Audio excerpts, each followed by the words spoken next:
আউযু বিল্লাহি মিনাশ শাইতানির রাজিম। বিসমিল্লাহির রহমানির রহিম। আসসালামু আলা রাসূলিহিল কারীম। আসসালামু আলা আলিহি ওয়া সাহবিহি আজমাইন।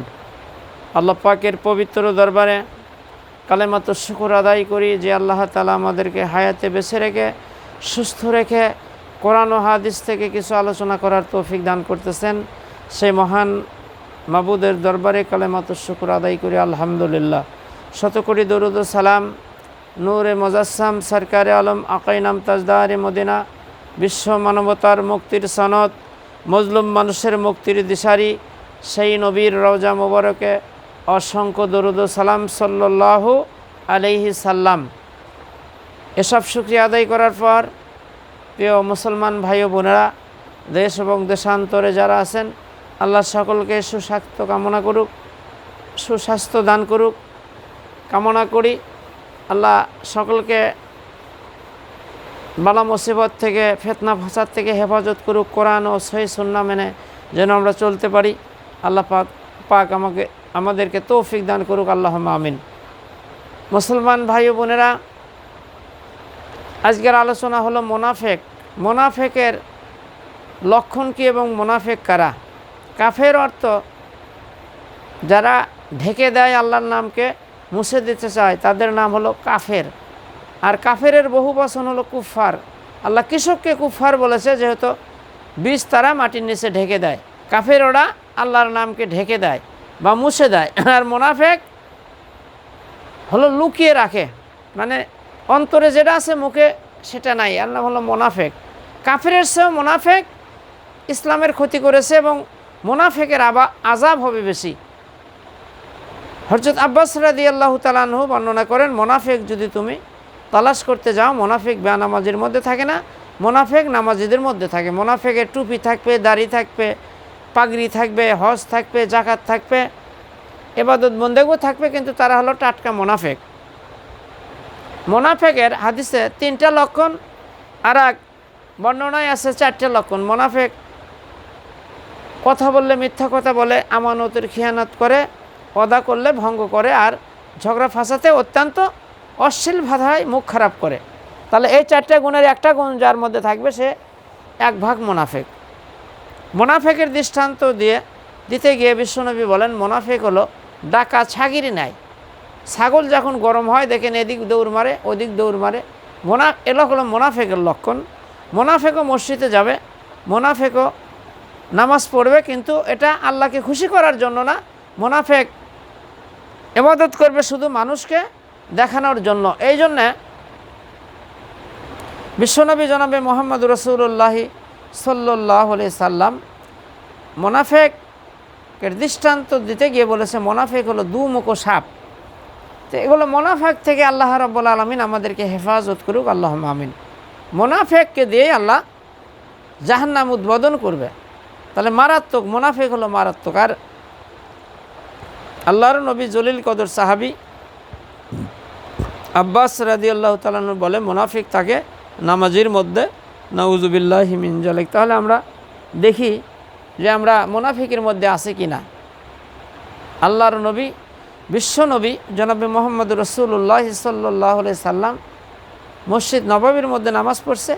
রাসূলের পিছনের কাতারেই অনেকে নামাজ পড়ছে। তার মধ্যে আব্দুল্লাহ ইবনে উবাই, একবারে রাসূল সোজাসুজি দাঁড়াতেন, তার বড় দাড়ি ছিলেন, মাথায় পাগড়ি ছিলেন, জুব্বা ছিলেন। তিনি রাসূলের পিছনে নামাজ আদায় করেছেন। কিন্তু নামাজ থেকে বের হয়ে যেয়ে আবু জেহেলের সাথে যত পরামর্শ, যত রাজনীতিক, যত যা আবু জেহেলের সাথে, উতবা, সাইবা, আবু সুফিয়ান, আবু লাহাবের সাথে করেছেন। আবু জেহেল, উতবা, সাইবা বলল, কি ব্যাপার, তুমি মসজিদে নামাজও পড়ো, আবার আমাদের সাথে বন্ধুত্ব করো, আমাদের সাথে চলো ফেরো, সব কিছু করো। তো আব্দুল্লাহ ইবনে উবাই বললেন যে আমি মুসলমান সেজেছি মুসলমানকে ধোঁকা দেওয়ার জন্য, ক্ষতি করার জন্য। আব্দুল্লাহ ইবনে উবাই যখন ইন্তেকাল করেন, তার ছেলে এসে রাসূল সাল্লাল্লাহু আলাইহি ওয়াসাল্লামকে বলল যে, ইয়া রাসূলুল্লাহ, আমার বাবা ইন্তেকাল করছে, তার দাফন খাফনের ব্যবস্থা করেন, আর আপনার গায়ের জুব্বা দিয়ে, পুরাতন জুব্বা দিয়ে তার কাপড় বানিয়ে দেন। আমার আব্বা বলেছেন। রাসূল যাচ্ছিলেন, হযরত ওমর রাদিয়াল্লাহু তাআলা আনহু তার জুব্বা টেনে ধরলেন রাসূলের, ইয়া রাসূলুল্লাহ যায় না। ইনি হলো টাটকা মুনাফিক, যুদ্ধক্ষেত্রে অনেক মুসলমানকে ভাগায় নিয়ে গেছে, মুসলমানের অনেক ক্ষতি করেছে। উহুদের যুদ্ধে অনেক মুসলমানকে ভাগায় নিয়ে গেছে। আল্লাহ রসুল আহত হয়েছিলেন, দন্দান মোবারক শহীদ হয়ে গেছিলেন, লোহার করা মাথার মধ্যে ঢুকেছিলেন এই মুনাফিকের কারণে। বিশ্বনবী জনাবে মুহাম্মদ রাসূলুল্লাহ সাল্লাল্লাহু আলাইহি সাল্লাম যখন কাফের বেঈমানদের সঙ্গে যুদ্ধ করার জন্য সাহাবাই কিরাম ইদওয়ানুল্লাহ তাআলা আজমাইনদেরকে নির্দেশ করছেন, যাওয়ার জন্য বলেছেন, তখন কিছু কিছু মুনাফিক নামধারী তারা এসে বলছে, ইয়া রাসূলুল্লাহ আমার একটু মাজায় ব্যথা, আমার একটু মাথায় ব্যথা, আমার খেজুর পাকছে, আমার এটা ফসল পাকছে, ইয়া রাসূলুল্লাহ কাটা লাগবে। মুসলমান যখন পরাজিত হয়েছে তখন ওই মুনাফিকগুলা খালি ইসরে আমরা যদি রাসূলের সাথে যেতাম আমরাও মরে যেতাম, আমাদের ক্ষতি হতো। আর রাসূল সাহাবাই কিরামদেরকে নিয়ে যখন জয়ী হয়ে আসতে গনিমতের মাল নিয়ে আসতো তখন এই মুনাফিকেরা যায়া রাসূলের কাছে বলতেন, ইয়া রাসূলুল্লাহ বিশ্বাস করেন যদি আমার মাজায় ব্যথা না থাকতো, আমার যদি মাথায় ব্যথা না থাকতো, আমার যদি খেজুর না পাকতো, ইয়া রাসূলুল্লাহ আপনার সাথে আমরা জিহাদে যেতাম। কিন্তু আসলে এরা হলো টাটকা মুনাফিক। এই ধরনের মুনাফিক কিয়ামত পর্যন্তই থাকবে, তাদের দাড়ি থাকবে, টুপি থাকবে, পাগড়ি থাকবে, জুব্বা থাকবে, কিন্তু তারা কোরআন দিয়ে নামাজ পড়বে, কিন্তু আর সকল কিছু করবে মানুষের তৈরি আইন ও কানুন দিয়ে। এদের নসিবে জান্নাত তো দূরের কথা, জান্নাতের ঘেরান নসিবে জুটবে না। বিশ্বনবী জনাবে মুহাম্মদ রাসূলুল্লাহ সাল্লাল্লাহু আলাইহি সাল্লামকে হযরত ওমর ফারুক রাদিয়াল্লাহু তাআলা আনহু জুব্বা টেনে ধরলেন, বললেন, ইয়া রাসূলুল্লাহ আপনি এই মুনাফিকের জানাজা করেন না, ইনি মুসলমানের অনেক ক্ষতি করেছে, আপনার পিছনে নামাজ পড়েছে, আর যত যা পরামর্শ আবু জেহেল, উতবা, সাইবা, আবু সুফিয়ান, আবু লাহাবের সাথে করেছে আপনাকে ধোঁকা দেওয়ার জন্য বা মুসলমানকে ক্ষতি করার জন্য। এরা মুসলমান সেজেছিল, একটা হলো মুসলমান সাজা আর একটা হলো মুসলমান হওয়া। যারা খাঁটি মুসলমান তারা কোরআন দিয়ে নামাজ পড়বে, কোরআনেরই আন্দোলন করবে, কোরআন দিয়ে সব কিছু করবে। দেখেন আমি বিভিন্ন জায়গাতে আলোচনা করি, মসজিদের মধ্যে বিভিন্ন জায়গায় আলোচনা করি, যারা মুনাফিক তারা কিন্তু রাগ করে, মানে তারা তো এই কাজগুলো করে, কিন্তু আমি যখনই কোরআনের আইনের কথা বলি, কোরআনের বিধানের কথা বলি, তারা অত্যন্ত রাগান্বিত হয়ে যায়, হট্টগোল বাজায় দেয়। তাহলে ওদের রক্ত পরীক্ষা, ব্লাড পরীক্ষা করতে হবে। ওদের ব্লাডের মধ্যে রাসূল সাল্লাল্লাহু আলাইহি সাল্লাম বা সাহাবাই কিরাম রিদওয়ানুল্লাহি তাআলা আজমাইনদের বংশধর বা মুসলমানের রক্ত ওদের শরীরের মধ্যে নাই। এদের শরীরের মধ্যে হলো আবু জেহেলের রক্ত। আল্লাহর জাতের কসম করে বলি, কোরআনের কথা শুনে, কোরআনের আইনের কথা শুনে, রাসূলের বিধানের কথা শুনে যদি কারো গাও চুলকায় বা হট্টগোল করে, তারা প্রোটেস্ট করে, যিনি কথা বলতেছে তার উপর আক্রমণ করে, তাহলে বুঝতে হবে ওই ব্যক্তি মুসলমান না, উনি মুসলমান সাচ্চা, আর উনি হলো টাটকা মুনাফিক। আমার কথা হলো কোরআন কারো বাপের না, কোনো দল বা কোনো গোষ্ঠীর নামে আল্লাহ পাক কোরআন নাজিল করে নাই। হুদাল্লিন নাস, মানুষের জন্য আল্লাহ কোরআন নাজিল করছে। আর কোরআনের আইন দিয়া দেশ পরিচালনা করা, বিচার করা সকল মুসলমান নর নারীর উপর দায়িত্ব। শুধু জামাত ইসলাম আর শিবিরের এই দায়িত্ব না, সবার, যারা মুসলমান বলে দাবি করেন যে আমি মুসলমান, সকল মুসলমান নর নারীর উপর কোরআনের আইন দিয়া কোরআনের শাসন কায়েম করা সকলের জন্য ফরজ। এখানে কোনো দলাদলি নাই। তাহলে যারা মুনাফিক তারা রাসূলের পিছনে নামাজ পড়ছে কিন্তু রাসূলের বিধান মানে নাই। বিশ্বনবী জনাবে মুহাম্মদ রাসূলুল্লাহ সাল্লাল্লাহু আলাইহি সাল্লামের কাছে এক মুনাফিক মুসলমান আর এক ইহুদি বিচার নিয়ে গেলেন। তে আল্লাহ রসুল ইহুদির পক্ষেই রায় দিয়ে দিল যে তুমি জমির পানি ছেড়ে দাও। তো ওই মুনাফিক রাসূলের বিচার পছন্দ হয় নাই। তিনি গেলেন আবু বকর সিদ্দিক রাদিয়াল্লাহু তাআলা আনহুর কাছে যায়, বললে, আবু বকর ভাই আমার বিচারটা একটু সানি করে দেন। তে আবু বকর ছিল তো নরম মনের মানুষ, তিনি বললেন যে বিচার কে করেছে? আগে বলে মুহাম্মদ সাল্লাল্লাহু আলাইহি সাল্লাম বিচার করেছে। বলে ওই বিচার তোমার পছন্দ হয় নাই? বলে না। কয় আমি রাসূলের উপর দেওয়ার বিচার করতে পারবো না, তোমরা ওমরের কাছে যাও। ওমর রাদিয়াল্লাহু তাআলা তো গরম মেজাজের মানুষ, অন্যায় দেখলে আল্লাহ রসুল বলে যে হক কথা বলে না সে হলো বোবা শয়তান। কি বলেন? অন্যায় হচ্ছে, জুলুম হচ্ছে, আর আপনি মুখ বুজে থাকবেন, মসজিদের কোনায় বসে থেকে জিকির করবেন, এর নাম ইসলাম না। আল্লাহ হাক্কু মুররুন, হক কথা হলো তিতা। আর রসুল বলতেছেন হক কথা যে না বলে, অন্যায়ের প্রতিবাদ যে না করে, সে হলো বোবা শয়তান, সে মুসলমান না। তাহলে বিশ্বনবী জনাবে মুহাম্মদুর রাসূলুল্লাহ সাল্লাল্লাহু আলাইহি সাল্লাম এর উপর কোরআন নাজিল হয়েছে। কোরআন কারো গোষ্ঠী বা কোনো দলের না।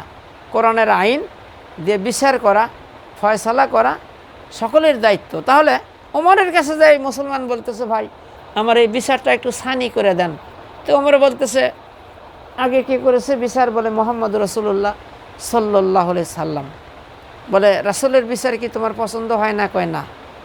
ভাই রাসূলের বিচার পছন্দ হয় না? বলে না। রাসূলের বিচার পছন্দ হয় না? কয় না। তিনবার বলল। কয় তাহলে কী করতে চাচ্ছ? কয় তাহলে আমার বিচারটা একটু সানি করে দেন, আমি মুসলমান, রাসূল আমার পক্ষে রায় দেয় নাই, রায় দিয়েছে ইহুদির পক্ষে। ওমর কয় সানি করে দিচ্ছি, একটু দাঁড়াও, আমি একটু বাসার মধ্যে থেকে আসি। ওমরে ফারুক রাদিয়াল্লাহু তাআলা আনহু ঘরের মধ্যে গেলেন, একটি খোলা তরবারি নিয়ে এসে এক কোপ দিয়ে মুসলমানের কাল্লা মাটিতে ফালাইয়া দিলেন। দেশের মধ্যে প্রচার হয়ে গেল যে ওমর মানুষ মুসলমান কতল করেছে, খুন করেছে। আল্লাহ ওহী নাজিল করে রাসূলকে জানিয়ে দিল, ওমর মুসলমান ক্ষয় করে নাই, খুন করে নাই, ওমর সত্য মিথ্যাকে পার্থক্য করে দিয়েছে। সুবহানাল্লাহ। তাহলে রাসূলের বিধান যারা মানে না, মুসলমান দাবি করার পর নামাজ পড়ে, হজ করে, টুকটাক কিছু ইসলামের কাজ করে, তার পরে কোরআনের আইন বা রাসূলের বিধান মানে না, রাসূলকে বিচারক হিসাবে বা কোরআনের আইনকে সে মানে না, তাহলে সে মুনাফিক, টাটকা মুনাফিক, টাটকা মুনাফিক। আপনি যেই কোরআন দিয়ে নামাজ পড়বেন ওই কোরআন দিয়েই বিচার করতে হবে। আল্লাহ কোরআনুল কারিমের মধ্যে সূরা মায়েদার মধ্যে বলে যে কোরআন দিয়ে যারা ফয়সালা করবে না, বিচার করবে না, মীমাংসা করবে না, তারা কাফের। কোরআন দিয়ে যারা, আমার নাজিলকৃত কিতাব কোরআন দিয়ে যারা ফয়সালা করবে না, তারা হলো জালিম। আমার কোরআন দিয়ে যারা ফয়সালা করবে না, তারা হলো ফাসেক। তাহলে আমি মোজাম্মেল হজ করলেও কাফের, আমি নামাজ পড়লেও কাফের, জীবন চিল্লা দিলেও কাফের, কি না করলে কোরআন দিয়ে যদি ফয়সালা না করি বা চেষ্টাও না করি, তাহলে আমি টাটকা কাফের। কোরআনের কাজ হলো চারটা: কোরআন পড়তে হবে, কোরআন বুঝতে হবে, ওই অনুযায়ী আমল করতে হবে, আর কাগজের কোরআন জমিনে প্রতিষ্ঠিত করতে হবে আইন। তাহলে দুনিয়া শান্তি হবে, দেশ শান্তি হবে, মানুষ নিরাপদে থাকবে। তাছাড়া মানুষের তৈরি করা আইন ও কানুন দেয়া কখনো মানুষের কল্যাণ হতে পারে না। কারণ আল্লাহ রাব্বুল আলামিন আমাদেরকে সৃষ্টি করেছেন, কোন অপরাধ করলে কি সাজা হবে আল্লাহ কোরআনে এগুলোকে নোট করে রাখছে, যে মানুষের শান্তির জন্য যে শয়তান ধোঁকা দিয়ে মানুষদেরকে খারাপ কাজ করাবে, এগুলো যাতে না পারে, ওই জন্য আল্লাহ বিধান করে দিয়েছে। কেউ যদি মানুষকে খুন করে, তাহলে কোরআন বলতেছে যেভাবে ওই ব্যক্তিকে খুন করা হয়েছে, সাক্ষী প্রমাণ হয়ে গেল, তাকে ওই অবস্থাকেই খুন করো। কোনো মানুষ যদি ঘুষ খায়, তাহলে কোরআনের কেসাস হলো তার হাত কেটে দাও। আবার ঘুষ খেলো, তার হাত কেটে দাও। তাহলে কোনো এমপি মন্ত্রী যদি গরিব মিসকিনের টাকা পয়সা মেরে ধরে খায়, যদি সাক্ষী প্রমাণ হয়, যদি ওই হাত কেটে দাও, ধরেন আমি এমপিতে দাঁড়াবো, আমার হাত কেটে দিল, তাহলে আমি কি এমপিতে দাঁড়াতে পারবো? মানুষ বলবে এই শালা কি ঘুষখোর, মেরে ধরে খায়। কোনো অফিসারকে সরকারি জব করতেছে যে কোনো সেক্টরে, যদি ঘুষ খায়, সাক্ষী প্রমাণ হয়ে যায়, যদি হাত কেটে দেয় আর চাকরি থেকে যদি ডিলিট করে দেয়, কি তার সাথে কেউ বিয়ে শাদী দেবে না? চোর ডাকাতের বংশ এমনি করে যায়, চোর চুরি করলে তার হাত কেটে দাও। কি বলেন? আর আমাদের দেশের আইন ব্রিটিশের, চোর চুরি করলো জেলে দিল, চোর যে ডাকাত হয়ে বার হয়ে আসলো, এগুলো দিয়ে কখনো শান্তি হয় না। এই জন্য আল্লাহ রাব্বুল আলামিন গোটা 30 পারা কোরআন শরীফ আমাদের জন্য নাজিল করেছে। আমরা কোন পথে চলবো, কোন মতে চলবো, কিভাবে কি করব। শ্রমিকের অধিকার আছে, নারীর অধিকার আছে, পিতামাতার অধিকার আছে, কি কন, সকলেরই অধিকার আছে কোরআনের মধ্যে। কিভাবে রাষ্ট্র চালাবেন, কিভাবে আপনি জাকাত আদায় করবেন, কিভাবে সালাত আদায় করবেন। আর কোরআনের মধ্যে আল্লাহ তাআলা সূরা হজের মধ্যে বলেছেন, আকিমুস সালাত ওয়া আতুজ যাকাত। মুসলমান যখন ক্ষমতায় যাবে, রাষ্ট্রের নায়ক হয়ে যাবে, আমির হয়ে যাবে, সরকার হবে, তার দায়িত্ব হবে চারটে। 1 নম্বর, সে নামাজ কায়েম করবে। কাউকে অনুরোধ করা হবে না বাবাজি নামাজ পড়েন, বাধ্যতামূলক নামাজ প্রতিষ্ঠিত করবে, নামাজ কায়েম করবে। 2 নম্বরে যাকাত সরকারিভাবে আদায় করবে। আমার হিসাব মতে যদি কোনো মুসলমান সরকার সকল ধনী মানুষের থেকে যাকাত আদায় করে, মুসলমানের কখনো ভিক্ষা করা লাগবে না। মুসলমানের 10 বছরের মধ্যে ভিক্ষা নেওয়ার মতো কোনো ফিলিয়ার থাকবে না। কাফের বেঈমানরা আমাদের জুতা মালিশ করবে, আর আমরা আমাদের যুবতী মেয়েদেরকে বেরাকে বিভিন্ন জায়গায় চাকরি দিচ্ছি। নাউজুবিল্লাহি মিন জালিক। তাহলে আর সৎ কাজের আদেশ দিবে, অসৎ কাজের নিষেধ করবে সরকার। সরকারের পক্ষ থেকে ঘোষণা করে দেবে, কেউ যদি ঘুষ খায় তাহাকে হাত কেটে দেওয়া হবে, কেউ যদি কাউকে অন্যায়ভাবে হত্যা করে তাহাকে হত্যা করা হবে, কেউ যদি ধর্ষণ করে সাক্ষী প্রমাণ হয়ে গেলে তাহাকে দিবালোকে পাথর মেরে শেষ করে দেওয়া হবে। তাহলে আল্লাহ তো জানে, আল্লাহ বর্তমান ভবিষ্যৎ সবই জানে। আর মিয়া মসজিদে 2 ঢিপ মারে আসে, বাহিরে এসে মানুষের তৈরি করা আইনের আন্দোলন করো, প্রতিষ্ঠার জন্য কাজ করো। আল্লাহর জাতের কসম করে বলি, জান্নাত তো দূরের কথা, জান্নাতের ঘেরান পাবে না যারা না কোরআন দিয়ে নামাজ পড়ে, কোরআন দিয়ে হজ করে, আর কোরআনের আইনের কথা বললে এটা রাজনীতি মনে করে, তার রক্ত বা ব্লাড পরীক্ষা করতে হবে। কোরআন কি আমার বাপের? কোরআন কি আমার উপর নাজিল হয়েছে? কোরআন মানুষের উপর নাজিল হয়েছে। দল মত নির্বিশেষে যে কোনো দল ক্ষমতায় থাকবে, খালি বিচার করবে কোরআন এবং সুন্নাহ দিয়ে, দেখেন দেশ জান্নাতে পরিণত হয়ে যাবে। চোর, লুচ্চা, গুন্ডা, বদমাইশ দমন করার একমাত্র হাতিয়ার হলো কোরআনুল কারিম আর নবীর সুন্নাহ। এটাতে যদি আপনি বিচার করেন, আর সংসদ ভবনের মধ্যে ভালো মানুষকে ঢুকাতে হবে। যদি না পারেন, যতই আপনি সরকার পাল্টান আর যাই করেন, দেশে কখনো শান্তি হবে না। এই জন্যে আসেন, আমরা এদেশে ছাত্ররা অনেক আন্দোলনের মাধ্যমে বুকের তাজা রক্ত দিয়েছে, দেশ আবার স্বাধীন করেছে। কোনো লম্পট বদমাইশ চোর ডাকাতের হাতে দেওয়ার জন্য না, ভালো মানুষের হাতে দেওয়ার জন্য ছাত্ররা অক্লান্ত পরিশ্রম করতেছে। ছাত্র বাবাজিরা, আমি ছাত্রীর পিতা হয়ে আমি তোমাদেরকে অনুরোধ করতেছি, কোনো খারাপ লোক জানে কোনো এমপি হতে পারে না, খারাপ লোক জানে মন্ত্রী হতে পারে না, কোনো চোর ডাকাত বদমাইশ যেন সংসদ ভবনের মধ্যে ঢুকতে পারে না। এগুলো তোমরা সজাগ দৃষ্টি দেবে, তাহলে ইনশাল্লাহ দুনিয়া শান্তি হবে। সবই দুনিয়াতে শান্তি হবে, মানুষ পাবে, আখিরাতেও তারা মুক্তি পেয়ে অনন্তকালের জন্য জান্নাতে তারা যাবে। আমি অনুরোধ করব যে আপনারা বিভিন্ন সেক্টরে দেখেন, এই যে মানুষের উপর যে যা অপরাধী যে দলেরই হোক তার বিচার হবে, কিন্তু মানুষের উপর কোনো অন্যায় করা যাবে না, বিনা অপরাধে তাকে সাজা দেওয়া যাবে না। মানে সাক্ষ্য প্রমাণ হয়ে গেলে তখন কোরআনের কেসাস অনুযায়ী যা শাস্তি হয় সেটাই সে শাস্তি পাবে। তার বাড়িঘর ভাঙা যাবে না, অত্যাচার করা যাবে না। কিন্তু এই কোনো দলকে কালার করার জন্য এই যখন এরকম একটা আন্দোলন হয়, বিভিন্ন যারা সন্ত্রাসী, যারা মানে এগুলো মেরে ধরে খাওয়ার একটা চিন্তা ভাবনা, তারা একটা হট্টগোল বেজে এই ছলনা দিয়ে তারা বিভিন্ন ভাঙচুর করে, বিভিন্ন লুটদারাজ করে রাজনীতি দলের উপর তারা গড়িয়ে দিতে চায়। এই জন্যে এগুলোর দিকে আপনাদেরকে সজাগ থাকতে হবে। আমি দোয়া করি আল্লাহ তাআলা যেই ছাত্র সমাজ, আমার মায়েরা, আমার সন্তানেরা বুকের তাজা রক্ত দিয়ে আবার দেশটাকে স্বাধীন করলো, বলা যাবে না কথা, রক্ত দিয়ে পেলাম শালার এমন স্বাধীনতা। স্বাধীন মানে সবার অধিকার আদায় হবে, সবাই কথা বলতে পারবে। সরকার যদি অন্যায় করে, জনগণ মিটিং করবে, মিছিল করবে, তার অন্যায়ের কথা তুলে ধরবে। কিন্তু আমরা যদি এগুলাকে মুখ চেপে ধরি, তাদেরকে ধরে নিয়ে যে খুন করি, গুম করি, একে গণতন্ত্র বলে না, একে স্বাধীনতা বলে না। আর দলীয়করণ করা যাবে না, পুলিশদেরকে দলীয়করণ হিসেবে, হাতিয়ার হিসেবে ব্যবহার করা যায় না। পুলিশরা আইনের মতো চলবে। একটা চোর ডাকাত ধরলো, একটা সন্ত্রাসী ধরলো, আর একজন ফোন করলো, হ্যালো ছেড়ে দাও। কয় স্যার আমি তো অস্ত্র শুদ্ধা ধরছি। কয় আমার দলের লোক অস্ত্র শুদ্ধই ছেড়ে দে, কোন দেশ ভালো হবে? গাঁজা বেচতেছে, মদ বেচতেছে, কি বলেন, সব পুলিশ না, এরা চাঁদা খাচ্ছে, তাদেরকে বেচার সুযোগ করে দিচ্ছে। এগুলো একটা কথা হলো, দেশ ভালো হতে পারে?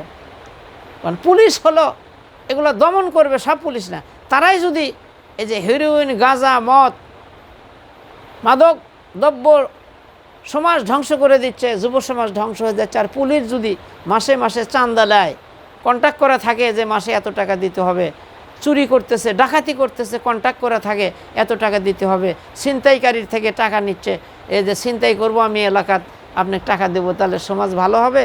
সবাইকে আমি বলতেছি না, যারা এই কাজগুলো করেন একদম এগুলো ছেড়ে দেন, একদিন মরতে হবে। পুলিশ ভাইরা আপনারাও মরবেন, আমরাও মরব। সরকার যে বেতন দেয় কম পড়লে সরকারের কাছে দাবি জানান, কিন্তু এগুলা অপরাধীকে ছেড়ে দেন না, ঘুষ খায়েন না, আপনারা দুর্নীতি করেন না, তাহলেই দুনিয়াতে শান্তি পাবেন, আখিরাতেও শান্তি পাবেন। ঘুষ, সুদ, চাঁদাবাজি এগুলো তো একদম হারাম, কোরআনের হাদিসে হারাম, এগুলো করা যাবে না। আর যারা ছাত্রের অধিনায়ক হয়ে যারা এই কোঠা আন্দোলনের কাজ করেছেন, আমি দোয়া করি আপনারা ভালো কাজ করেন, কল্যাণমূলক কাজ করেন, কারোর উপর যেন জুলুম না হয়।